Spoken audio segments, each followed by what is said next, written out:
Good morning, and welcome to the Lone Star Weekly Business Hour. Your host, Rick Schissler, is a Silver Fox advisor who personally has over 40 years of experience as a serial entrepreneur.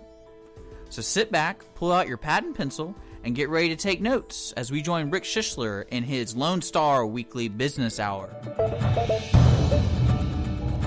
Welcome, everyone. Thank you for joining us for this edition of the Weekly Business Hour. This is Rick Schissler, your Silver Fox advisor and host of the Weekly Business Hour. We have a great show lined up for you today. We'll start with our thought for the week, not so quick. Then a check-in with Dick on the business at Lone Star. And I'm pleased to announce that Hiett Ives, Managing Director of Show Dynamics, is in the studio as our special guest. We'll finish out today's program with several news items and some tips and ideas I hope you can use to improve your business. So sit back, get ready, pull out your pen and pad, and let's get started with today's show. First of all, let me remind you, if you have a question or a thought during the show or even after the show, email me. Let me know. I will respond. You can reach me at rick@irlonestar.com. Now about that thought for the week, not so quick. You know, many times in our lives we're called on to make a quick decision. That could be as simple as driving your car, and somebody ahead of you does something that causes you to have to react, to swerve, to brake quickly. I mean, this happens to all of us if we get on the roads today, sometimes more often than not. But we're also called to make quick decisions in business, and many times I find people kind of blur the line. What needs a quick decision and what doesn't? Because that's a very important difference, in my opinion, to the success of any business. Quick decisions might be somebody comes up to you and says, well, I need to get some change for the register, or can I change the display in the window? Any kind of thing, product, we need to ship today, and you have to make a decision to sign off on the extra charge for overnight freight. Those are quick decisions that need to be made quickly. You don't need to stammer, stutter, or hesitate. Make that decision. But a lot of times there are decisions that particularly are more long-term in nature that don't need to be made so quickly. These kind of decisions such as borrowing money, expanding your business, buying out a competitor. And many times people who are used to making quick decisions every day get caught up in that. And when they're called on to make these kinds of what I call thoughtful decisions, they make them too quick. They don't take the necessary time to research, to think, and make a better decision. So it's wrong to move quick. So be sure that when you're called on to make a decision in your business, don't hesitate. If it's a quick, everyday decision, be ready to respond to that request quickly. But when you're making long-term decisions, ones that will affect your business, step back, take a breath, and be thoughtful about that decision. Never forget that one bad decision can outweigh a whole bunch of good decisions. You're in the right place if you're a business owner, manager, or you're considering starting your own business, because the Weekly Business Hour is where Montgomery County comes to talk about the latest in business news, ideas to improve your business, and to hear from some of our own local business leaders on how they found success right here in Montgomery County. First, again, let me remind you, if you have a comment or a question during the program or afterwards, please email me at rick@irlonestar.com. And if you enjoy the show, then please like us on Facebook at the Weekly Business Hour page. Now let's check in on the business right here at Lone Star. Dick, what's on tap for Lone Star this week? I just want to let your listeners know we have several openings for volunteer DJs and also shows throughout the week. We plan on going full throttle coming in April for the FM 104.5, 106.1, and we're still trying to fill those slots with anything. Talk radios from 10 a.m. to 3 p.m. We have time slots available for shows, talk shows, and then, of course, we have music all the other times of the day on weekends and weekdays. So just give me an email contact at dick@irlonestar.com if you want more information, and I'll be here to guide you on the radio. Well, Dick, I appreciate that. And let me encourage you, if you're listening, if you have a thought or an idea about a show, join the Lone Star community, and don't be shy about contacting us. Contact Dick and discuss your idea. Let's see if we can get you on the air as well. Well, now it's time for that studio guest, and again, we're so pleased.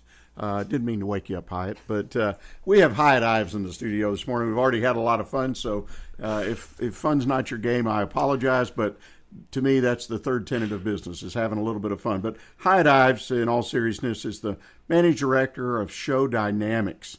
Hiett, welcome to the show. Thank you, Rick. Well, tell us about Show Dynamics. What is that? Show Dynamics is a business-to-business trade show marketing company. Our guarantee is qualified leads from any business-to-business trade show where they use my services.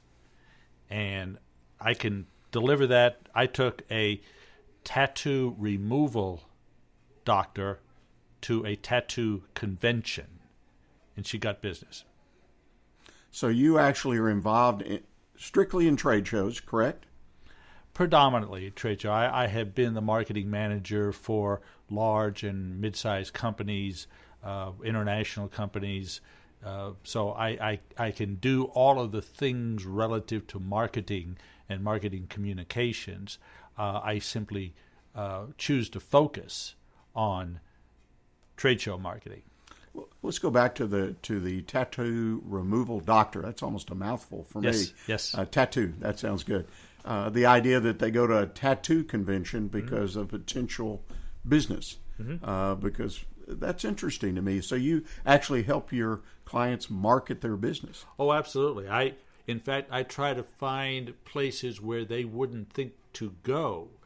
I took a medical product doctor to a lawyer show and had some of these lawyers come up with their nose up in the air. Excuse me, but this is a law show. What are you medical people doing here? Well, I just quietly said, we realize that the patients that we're looking to get better and serve are referred to the doctors by lawyers. So we're here to influence you and let you know what we can do to help you better serve your clients. Oh, okay. That's interesting. You know, trade shows, I personally have been to over 50 trade shows in my career, representing companies that I helped build and whatnot. Learned a lot of hard work, a lot of sweat. It's got to be a labor of love if you're successful, in my opinion. But it was a key part of what we did to build those businesses. But gosh, that was 20, 30 years ago. Trade shows are still important. Oh, absolutely. People buy from people, not from companies, not from the internet.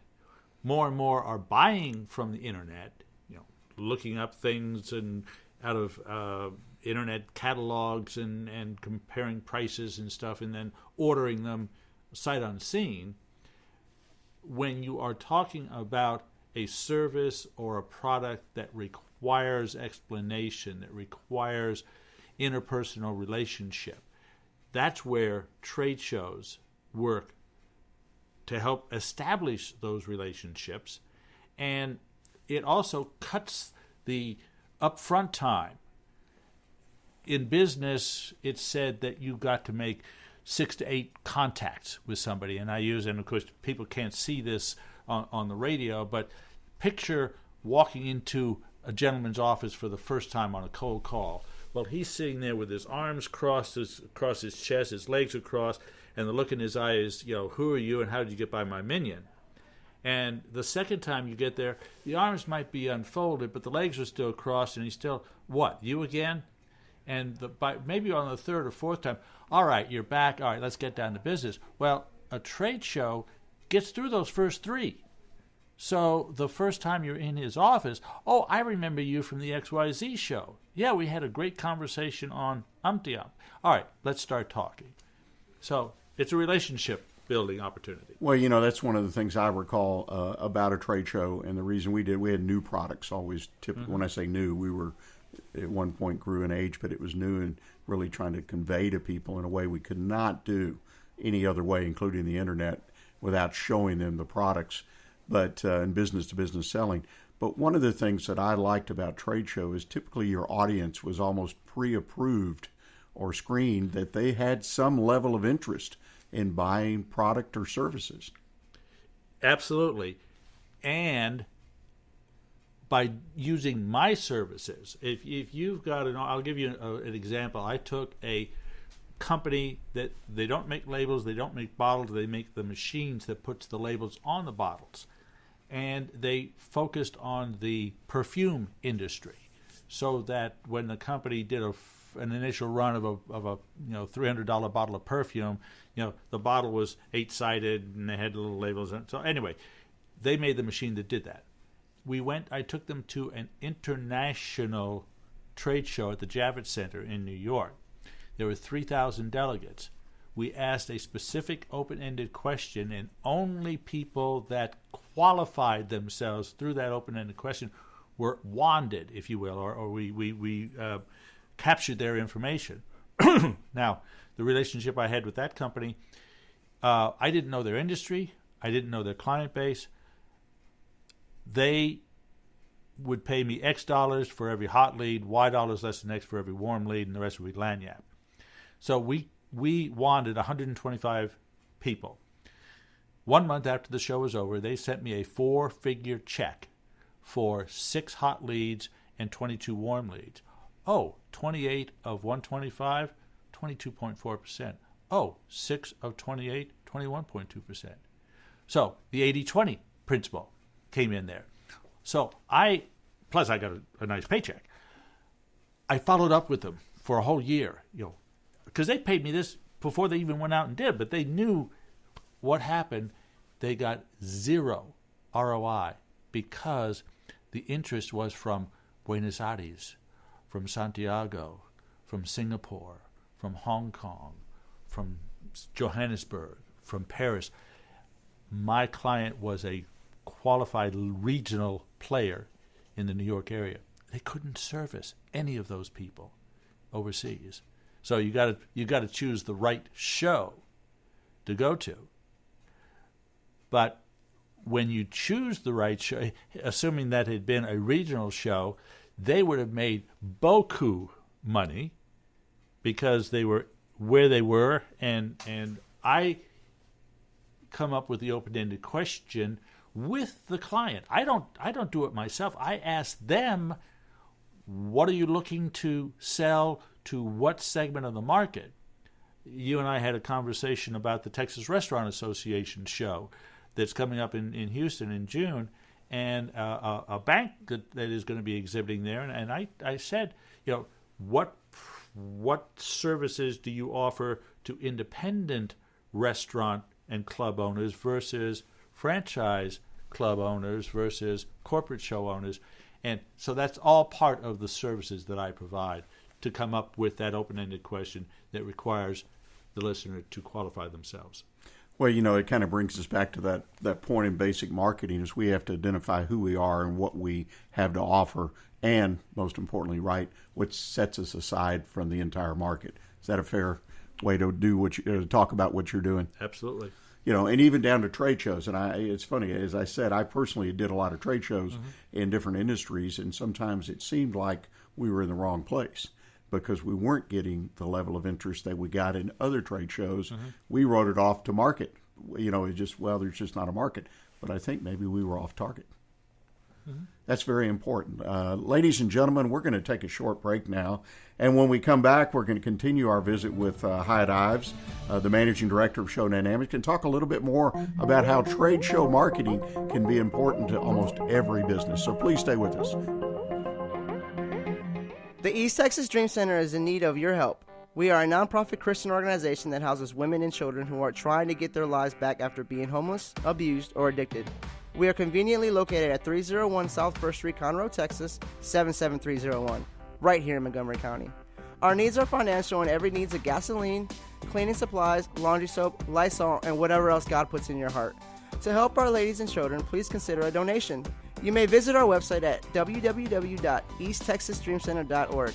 Again, so you don't forget, it's www.easttexasdreamcenter.org. Donations are tax deductible. Remember what Jesus said, with God, nothing is impossible. Are you planning on growing, expanding, or possibly selling your business? All of these business opportunities require developing strategies and setting goals in order to achieve success. Providing specialized consulting in these and other key business decisions is what Silver Fox Advisors have been doing since 1986. Let us help you today. Call us at 713-343-3718. It might be the most profitable call that you ever make. I'm Lieutenant Bob Berry with the Conroe Police Department, reminding you that texting and talking on the phone while driving are not only dangerous, but also illegal in school zones and other posted areas. Drive safely and alert. You are listening to the Weekly Business Hour, and this is Rick Schissler, your Silver Fox and host of the program. I need to remind you one thing before we start visiting with Hiett again, and that's that Lone Star Radio will also be available on FM 104.5 and 106.1 on your radio dial. We'll be offering you, the listener, both a tune-in and internet radio station. Now back to our visit with Hiett Ives, the Managing Director of Show Dynamics. You know, Hiett, during the discussion, and one thing we didn't directly touch on that I remember about my experience with trade shows, they're fairly expensive. Oftentimes you have a certain amount of travel, you've got booth rental, space rental, you got to move some product, whatever type of display. So it's a pretty expensive undertaking. And you mentioned a couple of things you do, like you help your client really zero in and make sure that market is right that'll be attending the show. What are some of the other things you do to make it worth my while to be at that trade show? I help you put your best foot forward in the backdrop that you have, in the copy that you have, in the approach that you take. 90% of the companies will put their company name on the back wall. And I'll give you a perfect case in point. Company whose name was Animate, A-N-A-M-A-T-E, Animate. What do you think they do? I have no clue. Okay. A lot of people thought it was animation. Sure. This was back when computer dating was first starting, so they said, you're going to get me a date. Well, this was at the International Hardware Owners Association, where Ma and Pa Ferd, who owned the local dry goods store, come and staff, put their... So Pa's seeing this Animate, and he said, come on, Ma. And Ma's saying, hey, hold on, guy. We're not going to go over there. That sounds sort of kinky. Next year, they hired me. Their header said, automatic pet feeders by Animate. Company's Animate stood for Animal Mate. Their product was a large bowl with 4 timed compartments that opened Friday night, Saturday night, Sunday morning, so you could leave Poochie or Kitty at home. You didn't have to board them when you went away for the weekend. Well, now Ma's saying, well, hey, Pa, our people have dogs, cats, hamsters, guinea pigs, and line a mile long. Tell them what you do before you tell them who you are. Oh, I'm Coca-Cola. Oh, is that Coca-Cola Foods? Is that Coca-Cola Beverages? Is that Coca-Cola, you need to tell them what you do before you tell them who you are. So basically it sounds like, and this is important to me because, again, oftentimes, and again, a case in point was myself, but we do a trade show, we do an event like that, and we have really no experience, no guidance. We may have general marketing knowledge, which I had and you had in your career, but we really can use someone to guide us and lead us through those events so they are productive, and that ROI that you mentioned earlier makes it worth the time and the investment by the company. An industry average, a show will cost you 3 times what the concrete cost you. So if you're in a show that's costing you $1,500 for the booth, you better be prepared to spend about $5,000. If you've got a show that's got a $4,500, and the Oil Patch just had a show this past week, the Subsea Tieback show, it's $4,500 for a booth. Well, you better be prepared to spend about $15,000. Now, working with me, I can get it below that, but that's TT&L. The travel, the hospitality, the man hours invested, it's going to cost you about 3 times the cost of the concrete. So it's critical, I would think, to have someone like you to help me if I'm serious about adding trade shows to my list of marketing, advertising, and sales efforts. Absolutely. Absolutely. It makes a lot of sense to me. One of the other things that intrigues me, and you mentioned it when you first came on the show today, you have a guarantee. Yes. And guarantees, we know how they are. They're all out there, consumer, business to business, all kinds of guarantees. And too many times, we as the person who purchased the product or service find out the guarantee is not what we thought it was. Tell us about your guarantee. Well, the guarantee is I will guarantee you qualified leads from any business-to-business trade show. And the company that I referenced before, I mean, I didn't know their market, I didn't know their client base. They looked at the 125 leads that I gave them because basically I pre-qualified them and then turned them over to the president of the company and the other people. They were comfortable that those leads were qualified, and they were. Now, what I am doing now is I am putting a pre-show promotion and post-show follow-up element to it. And basically on the follow-up, as part of the pre-show setup, is to determine the closing mechanism. If it normally takes 3 or 4 or 5 letters, personal visits, whatever, as the owner of your company, what that sequence normally is. So we put together that sequence in a CRM program, and every qualified leads goes into that, and at the show. So and the clock starts moving forward, and we monitor that. And okay, we're at first benchmark, which is email to everybody. Second benchmark is personal call on everybody. So I am working. I have never had to pay back anybody. They've all agreed that the leads they have received have been qualified. The problem is so many of them have failed to follow up on them. So now I want to give them a tool to help them follow up with them and better guarantee that the qualified lead that I gave them becomes a paying client. So basically your guarantee is what I call a money-back guarantee. Yes, ma'am. Yes, sir. So, and that's interesting because, again, as a company, particularly small businesses, to invest that 3 times the cost of the booth space, $5,000, $10,000, $15,000 can be a large investment. Absolutely. Particularly with the time of the people that are in the booth, being away from the day-to-day business. Yep. So your ability to offer that has to be a real competitive advantage.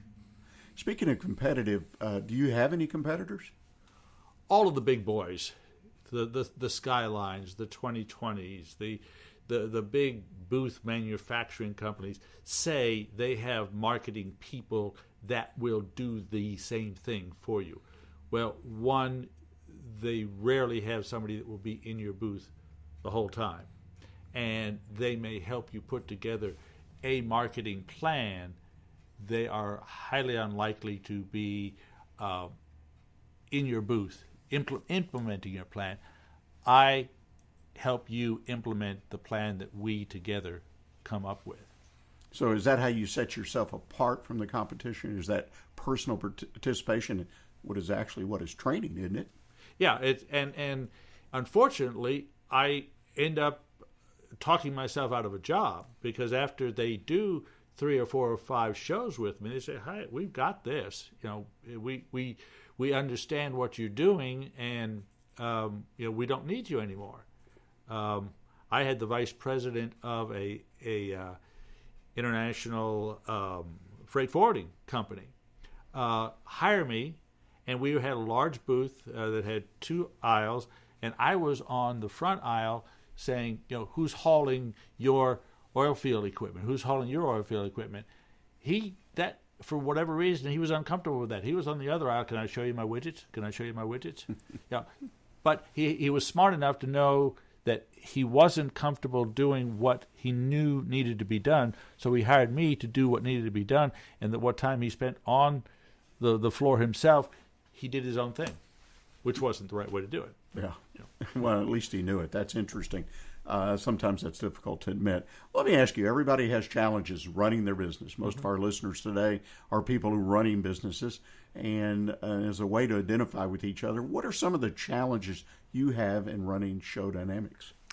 Keeping the pipeline full, because invariably you'll get a big client with lots of business and longevity, and you start to pour yourself into serving them almost, not, I won't say to the exclusion to others, but they're the biggest piece of pie you've got, so you're going to give them, and you fail to keep priming the pump and putting new people into the mix, so that when they decide they don't want to use you anymore, or for when they get bought out by somebody bigger who closes you down, you're then I've been doing this since 1989. I've been in what is it, 26, 27 years that I've been running Show Dynamics, and trust me, I'd love to say it's been an uphill, growth, but there's been hills and valleys and hills and valleys. Well, the large client challenge, as you probably well know, there are many businesses that face that, and some successfully navigate that. Some don't. In fact, I personally know a family business that almost went out of business because a big client dominated their business and then went away.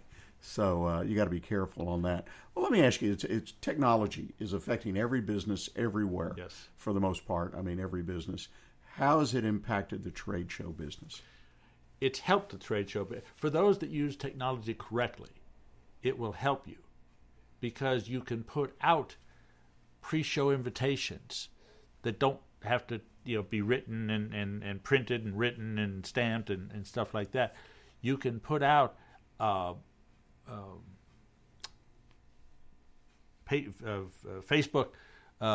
postings. You can put out Instagram. You can use all of the social media to address specific audiences about the specific things that are going to happen at a show, and then the follow-up.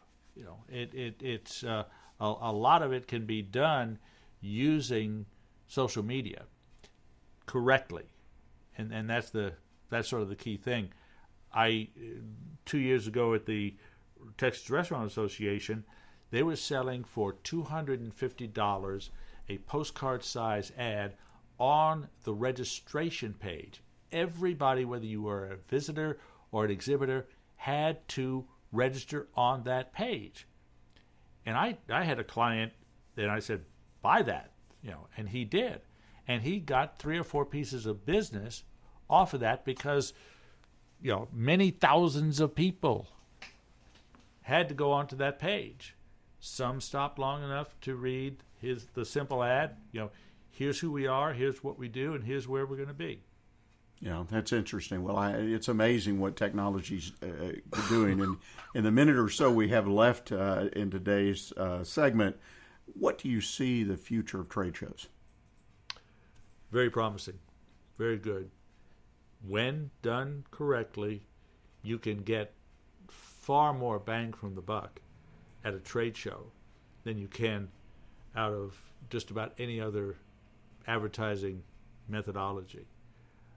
Because it gives you the opportunity to get eyeball to eyeball with the prospect and pre-qualify them and make them qualify themselves. That's the beauty of it, and that's what I have fun getting somebody to admit that they're a prospect, and then not only are they a prospect, but they're a darn good prospect, and move forward for my client to make them successful. Well, Hiett, I can't thank you enough for being here as our guest today. If someone wants to get in touch with you to talk about trade shows or has a question, perhaps use your services, what's the best way for them to do it? My email, Hiett, and it's not the hotel. It sounds like the hotel, but it's spelled Hiett, Hiettives, Hiett Ives, at showdynamics.com. Or you can call me at 832-372-6900. 832-372-6900. Well, thank you again, Hiett. Appreciate you being with us. And remember, ladies and gentlemen, if you did not catch all of Hiett's appearance today, that archive of the show will be available. If you just go to the website, www.irlonestar.com, find the weekly business hour, and you can listen to the entire visit that we had with Hiett today, and I encourage you to do so. We're going to take a break now at the bottom of the hour, and we'll be right back with you. Have some news I hope you can use and business tips that can make a difference in your business. The Texas A&M AgriLife Extension Service has been dedicated to educating Texans for over a century. In 1915, the Extension Program was established under the federal Smith-Lever Act to deliver university knowledge and agricultural research findings directly to the people. Ever since, AgriLife Extension programs have addressed the emerging issues of the day, serving diverse populations across the state. Texans turn to Extension for solutions in horticulture, agriculture, 4-H and youth, and family and consumer sciences. Extension agents respond not only with answers, but also with resources and services that result in significant returns on investment to boost the economy. Join us Fridays at 1 o'clock for the AgriLife Extension Hour. Running a business is hard. Pressure to maximize profits and minimize loss continue to grow. Schooley Mitchell of Houston can help. Their independent consultants will ensure you are receiving the best communications and credit card processing services at the best prices. Most importantly, their services are completely risk-free. If they don't find savings for you, there is no fee. Contact Schooley Mitchell of Houston today to find out. Call 832-314-1815 or visit their website at schooleymitchell.com/JM-Polio. Taylor Ives PR works exclusively to get your business noticed. Public relations is how others perceive you and your company. By tailorizing the marketing strategy exclusively to your business, your story is told. Taylor Ives PR services include networking, social media, blogs, press releases, public appearances, and event planning. To learn about Taylor Ives PR, call Margie Taylor at 936-828-6881 or visit the website at taylorivespr.com. My business is tailored to yours. The Conroe YMCA's benchmark adaptive programming for kids and adults is Leap of Faith. Leap of Faith is an equine-assisted therapy program serving children and adults with adaptive needs.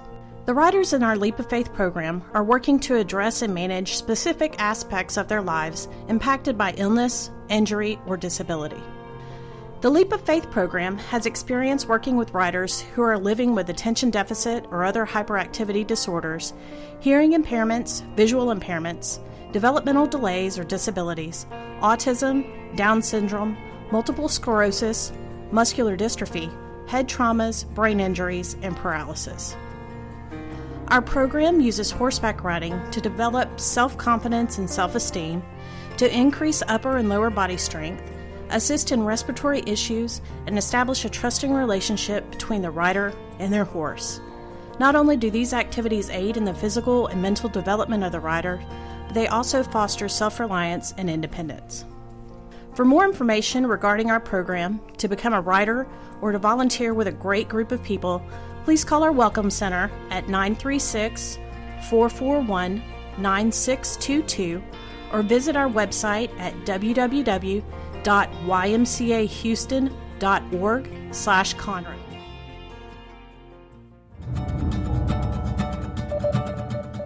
This is Rick Schissler, your Silver Fox advisor and host of the Weekly Business Hour.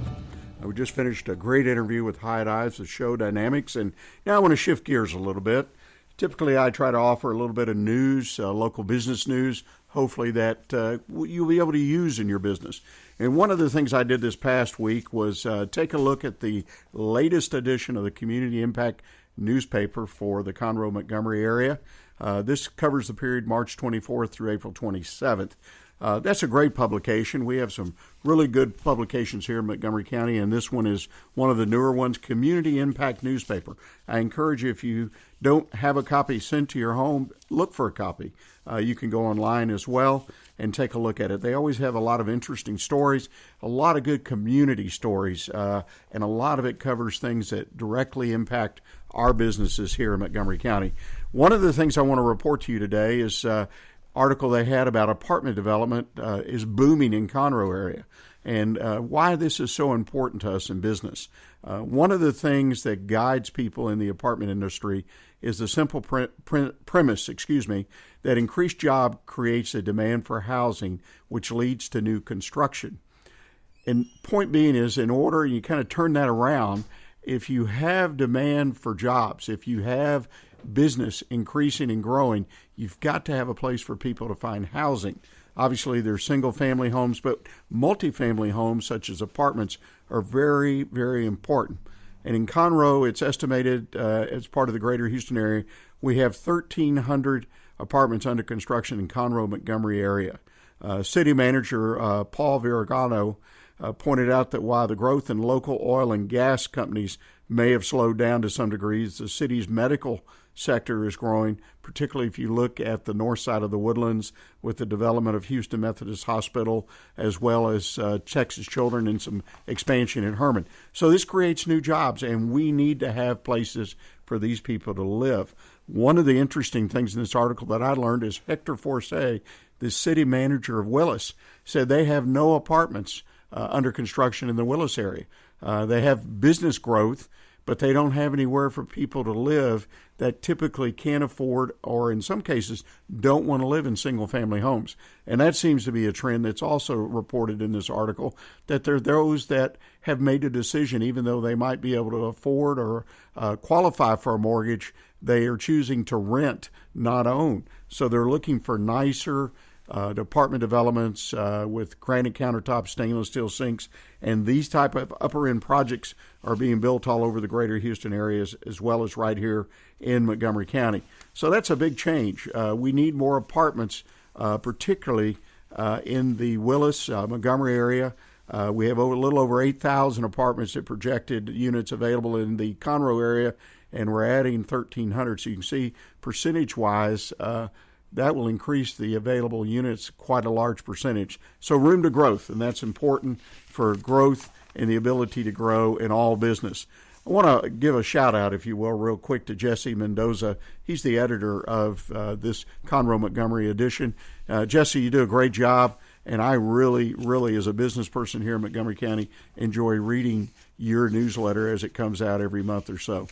The second thing I wanted to remind everybody, if you don't already know, we have elections coming up. Seems like they just kind of keep coming this year, and that's somewhat true. We had elections back in the first part of this month, and now we have elections coming up in May.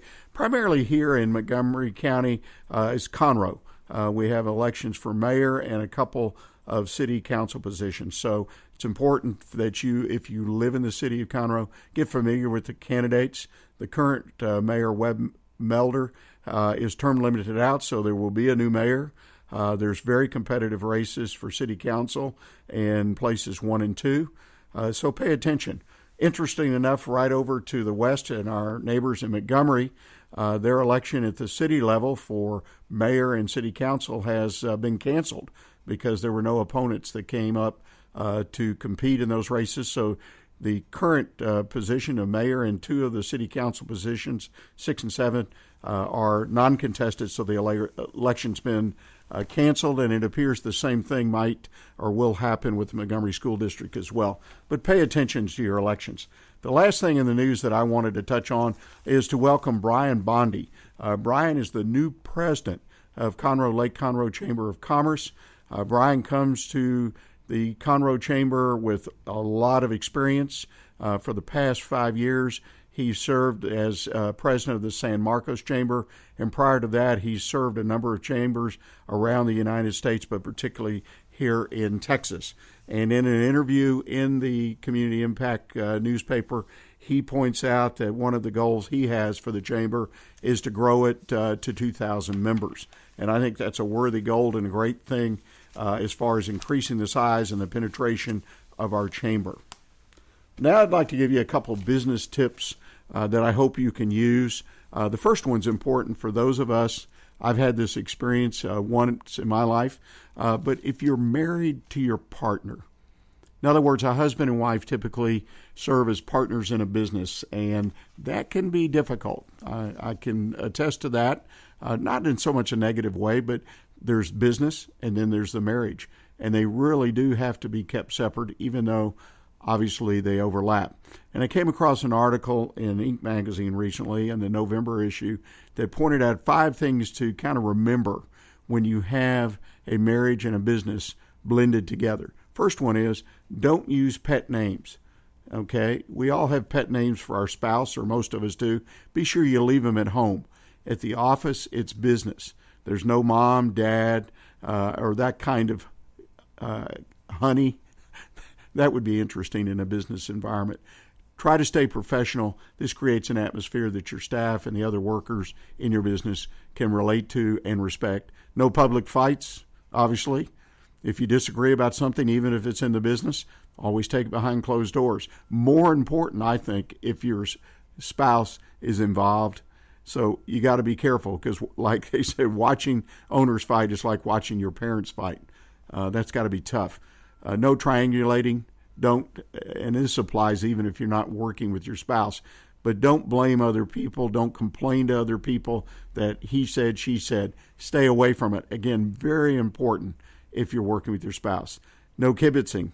The bottom line is that each person, regardless of the fact that they're married, should have a certain set of skills that's unique to them, and that's what really leads or sets the base for success when spouses work together. You have skills that are different, but they blend, they complement, and you both recognize that. And when in doubt, if something arises, always remember the marriage comes first. Can't forget that one. It seems obvious, but it surely gets forgotten. The next thing is, this was an interesting concept, and I thought about this, and it's so true. I came across an article by Tom Gardner and Morgan Housel about why does pessimism sound so smart, especially when things are so good. And this is more of a thought-provoking item because pessimism can creep into our lives. First of all, when you turn on the TV and watch any kind of news or event, it always seems to me that there's some kind of pessimistic. Either a bad thing has happened and it's being heavily reported on, but it's easy to let things like that dominate your life. As historian Deidre McCloskey says, for reasons I've never understood, people like to hear the world is going to hell. Now, is that the reason the media always seems to kind of report, sort of slanted to that the world is going to hell? It's kind of interesting. Even though the record, if you look at history closely, within your own personal history, things are getting better for most people most of the time, okay? But for some reason, pessimism is what we talk about. It's very difficult to not only see the good things, but to talk about them, to create a world that you work in, a world for your family that is optimistic. Go to the stock market. Investing in a bull or optimistic market, a lot of people think that's reckless cheerleading. Why a bear market or down market, well, you're really smart. You pick that down market, and it's interesting. It's all around us.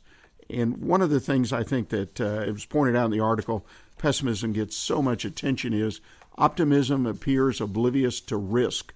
Optimistic, I'm happy, I just don't know, I'm naive. But pessimism, some reason, looks more intelligent. Most optimists will tell you when things get ugly that we'll have a recession, bear markets, wars, panics, pandemics, terrorist activity. But they remain optimistic because they know, like the universe, the big picture, healthy markets, healthy business situation, healthy families do exist and do grow. And secondly, and I thought this was so apropos, pessimism requires action, where optimism means staying the course. I'm the kind of person that responds to situations and tries to solve problems. So the point here, I guess, is if you got a pessimism and you got pessimistic situations, then I've got a job. I've got something to do. Where if I'm an optimist and staying the course, then there's not a whole lot for me to do. Never thought about that way, but I say that makes a lot of sense. So my encouragement to you, stay optimistic. Now, we're going to take a short break, ladies and gentlemen. When we come back, I hope to share with you the Silver Fox Advisor Tip of the Week about coming up short on payroll. In the meantime, remember, Rick at irlonestar.com. Appreciate your emails, and like us on Facebook at the Weekly Business Hour page.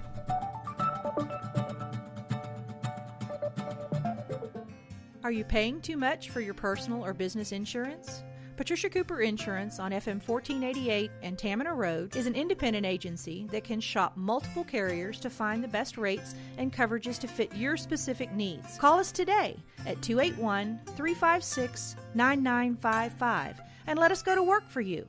Patricia Cooper Insurance, where our customers are treated like family. Doing business since 1985, Assistance League of Montgomery County is a nonprofit, all-volunteer organization where all proceeds stay in Montgomery County. Through our Operation School Bell program, we have provided new clothes to over 50,000 students in our county. Visit our thrift shop at 126 North San Jacinto Street in downtown Conroe or call us at 936-760-1151. Don't forget to like us on Facebook.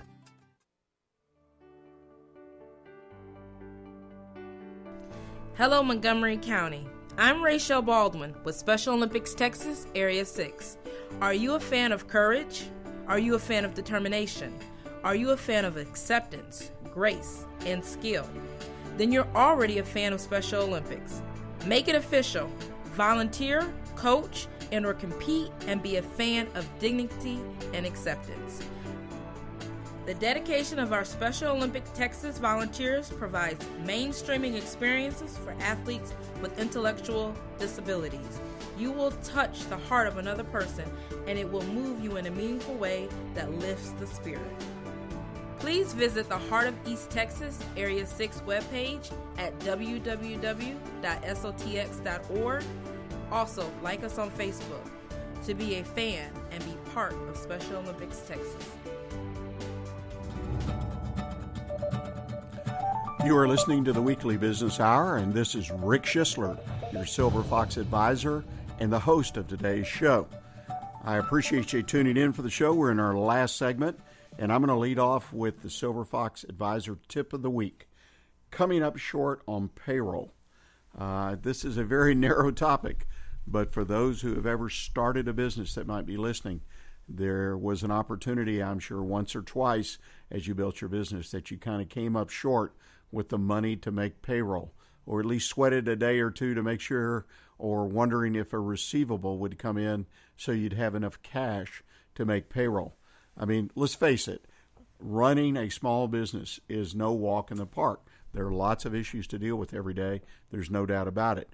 But it's amazing that payroll, it comes every week, every 2 weeks, just like clockwork.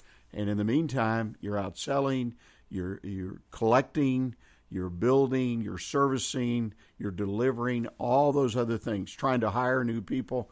And it just seems like that payroll clock just keeps ticking. And then it clicks, and payrolls do. And it's very interesting how you need to stay focused.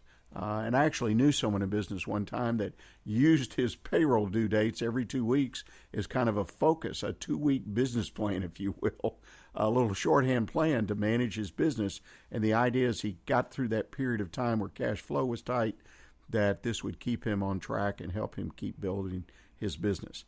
And let's face it, sometimes we do cash flow projections. We feel we've got our cash flow, and then something happens. Typically, it's a receivable that's not paid, an order that's not delivered on time, so payment is delayed, and we need cash for payroll. Well, let me give you some ideas. I picked up an article recently written by Mike Capel, published on March 27th in Business to Business Communication, an online publication. And I feel that Mike sort of summarized some real important points. I'm going to add some of my own as well. The first thing is, obviously, if you are not going to be able to make payroll, you've got to accept that, and what you've got to do is communicate. And the key thing when you're delivering bad news, right, to people is to communicate it not only well, but do it timely. You don't want to walk out on Friday afternoon and instead of handing checks out to people, tell them, well, I can't make payroll today. You've got to communicate that in advance, as far in advance as you know that you're not going to be able to make it. Don't push the clock down and say, well, that money will be here Friday afternoon and I'll be able to do it. You need to communicate with your people. Reality is small businesses are more like family, and if you've hired right and you've treated people fairly that work with you, they will have some level of understanding. But you don't need to forget that those people have obligations as well. So only do this and allow this to happen to you in a sense that it's just you've been pushed up against the wall. And that will and can happen. Be prepared, communicate, do it in a timely basis. And when you communicate with people, tell them what your plan is to catch up on payroll. Have a definite plan that you will live up to. The second thing is you can acquire temporary financing. A lot of people don't think about that, but the idea is you've got personal funds. I mean, look at it.